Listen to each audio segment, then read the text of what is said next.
Profit creates capital. Without capital, we won't accomplish what we want to accomplish in doing things for the Lord that requires capital. So I think there's a virtue in profit. But profit, when it becomes an end goal, what does it profit a man if he gain the whole world but lose his own soul? It results in the poverty of the soul. So it's an essential means. And I take Psalm 24, which says that God owns everything. To be literal, he does own everything. So if I possess something, whether it's talents, whether it's financial resources, whatever it is, I possess it only as a steward. It's not mine. I don't own anything. God owns it all. And then I look at the parable of the talents. You remember what the injunction was for the steward who buried his talent. No. You didn't even put it in the bank for interest. That interest is profit. And I believe that God does not want me to give back what he's given me. He wants more. Yep.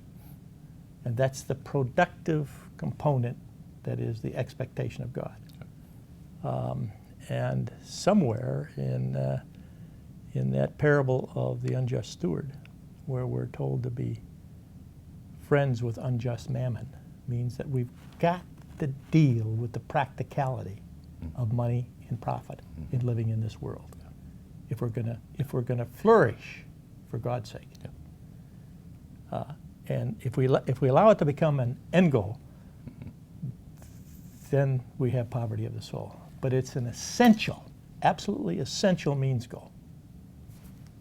Do you distinguish, as you think about it, between saying it's an essential means and saying it's an essential means goal? I think are those the same thing? Yeah, I think it becomes a goal as you use it effectively. Okay. Okay.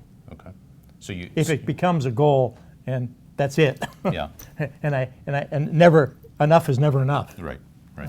Then obviously then it becomes the end goal.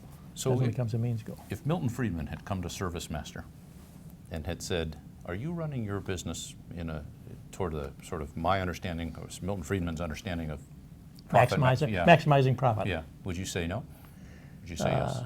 I would say we are, as a practical matter, making as much profit as we possibly can do and to serve our customer with excellence, yes.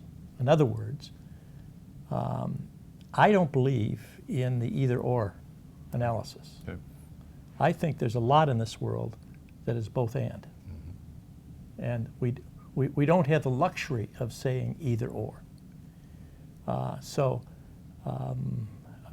When we made money, we distributed that money to our shareholders, and we created wealth for our shareholders. And some of our shareholders used it wisely, and some of it did not. But they were the owners of it. They were the ones responsible for it. But that was part of what we should be doing. And if we weren't earning money,